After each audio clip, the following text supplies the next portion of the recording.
Hello po, thank you for the question. Gandang, ano po yan, observation. Yeah.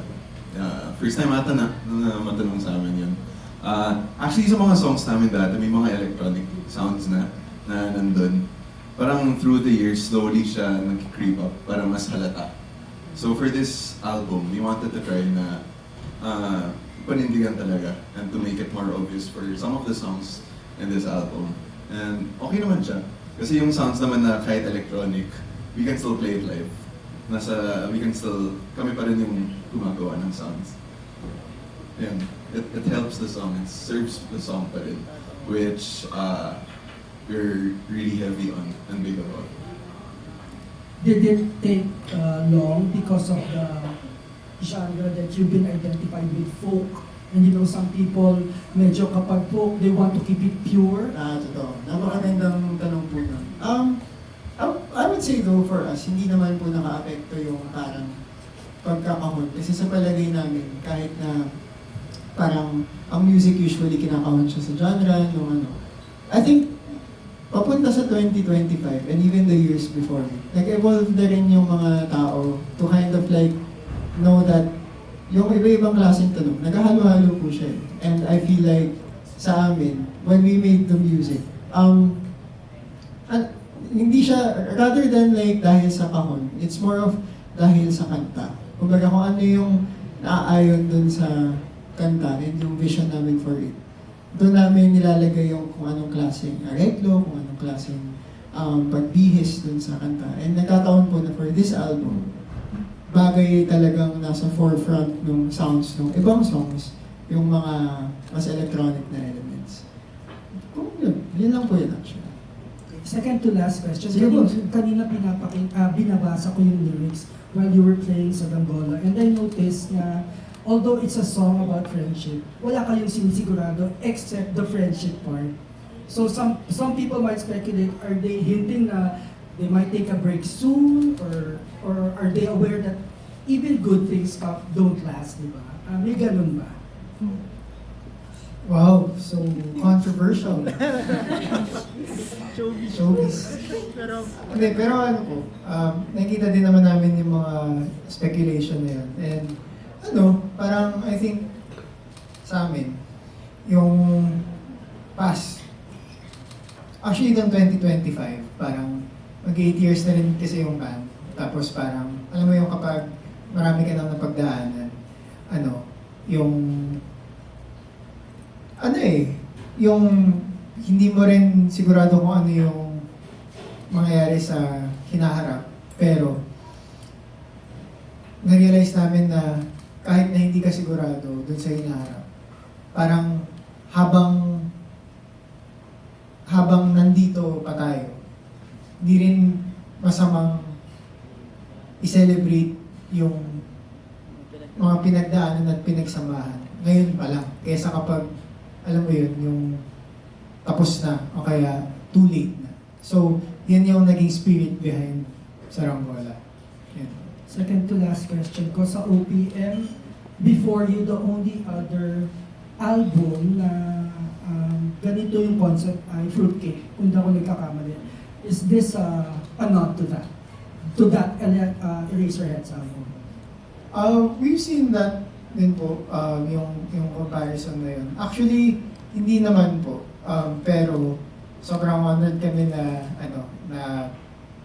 nahanay siya kahit paano doon.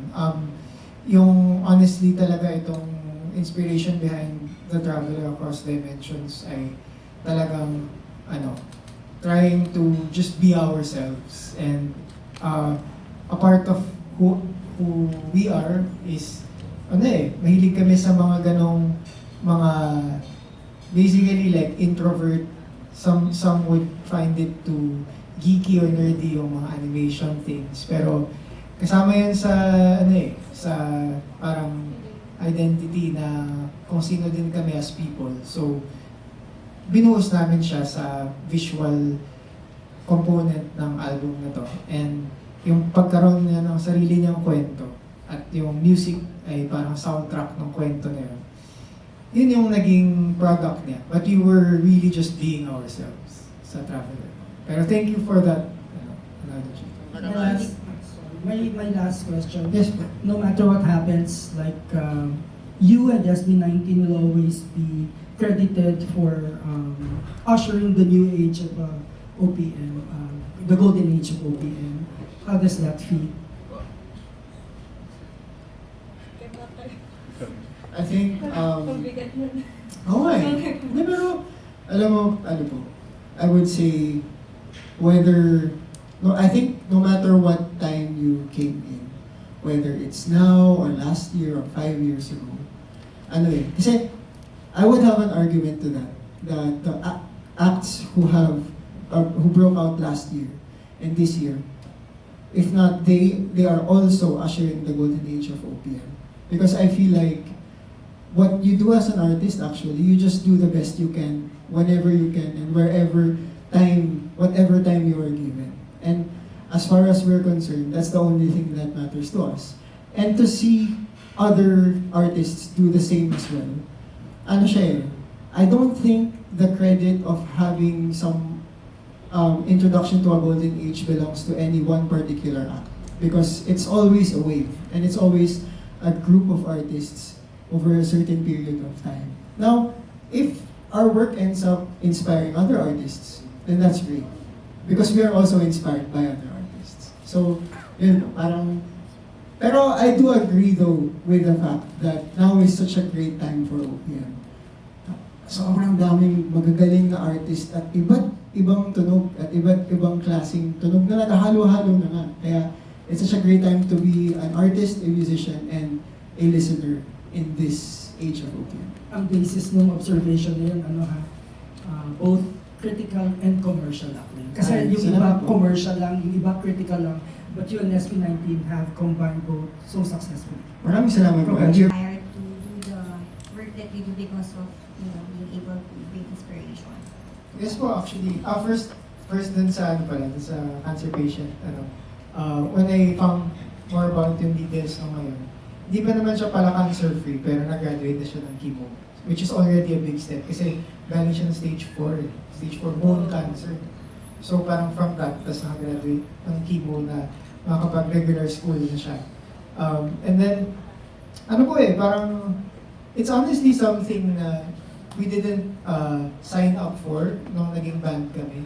But, from 2017 until now, parang every year, meron kaming several deep encounters na gano'n, na either magme-message, na asking if pwede kaming mag-visit, or as in like, na-encounter lang namin, minsan nag-grocery lang kami, tapos biglang may lalapit, tapos biglang i-open up yung life story niya, ganyan. So, we learn to embrace it as part of our duty and our calling as a band. And it definitely inspires yung work po that we do. Kasi parang, for example, itong latest na song namin, yung Saranggola, sinulat namin siya as inspired by our friendship as a band and as friends. Hindi namin akalain na sabay pala siya ilalabas sa graduation season.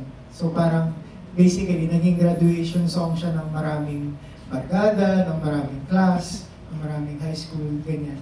So parang yung pagiging bahagi ng buhay ng mga tao ng music, vice versa siya kasi sila nagiging bahagi din ng nag-inspire sa amin para sa mga future songs. And I guess, like, naging beautiful component siya nung work namin. And a lot of course, at its core, yung music po namin inspired pa rin by our personal experiences. But a big part of that has already become inspiration din from Liwanag, from the people who listen to us and the stories that they share with us. Minsan nga, like sa comment section lang, like, inikukwentan nila yung buong parang saga ng mula nung nagkailaban sila hanggang nag-break sila. Tapos, madadala ka eh. Then, one way or another, nagiging inspiration siya para sa music na ginagawa din natin. On your end, speaking of personal story, kayo ba meron kayong pinagdaanan recently na mabigat or you felt down and yung music nyo yung nagdala sa inyo paangat ulit? Oh. Repeat na mga tanong kayo. Sige, Actually, kanina lang. I don't know, kasi this past few days, medyo family ko nagkasakit kami. So medyo ibang level siya. Especially that we have schedules to keep up with. No? And so kanina while we were playing Courage, I actually just learned that we were gonna play Courage today, as usual. But actually, I was really encouraged by that.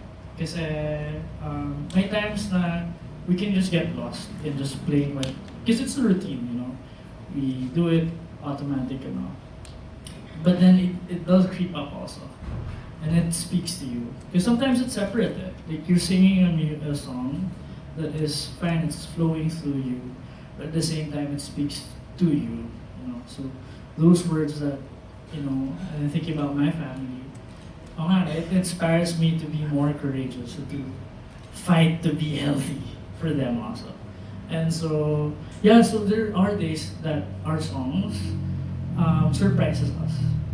Ginugulit niya kami na it does speak to us, encourage us. And so when we realize that these things can also affect us, for me personally, this is what encourages me to keep playing these songs.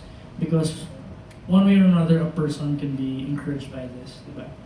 And could push this person to, you know, a more hopeful place, find a more hopeful realization with his life. So, yeah, so yes, na-apektan din na kami ng mga sarili naming songs, both the message and musically. For my last question, you mentioned kanina na yung about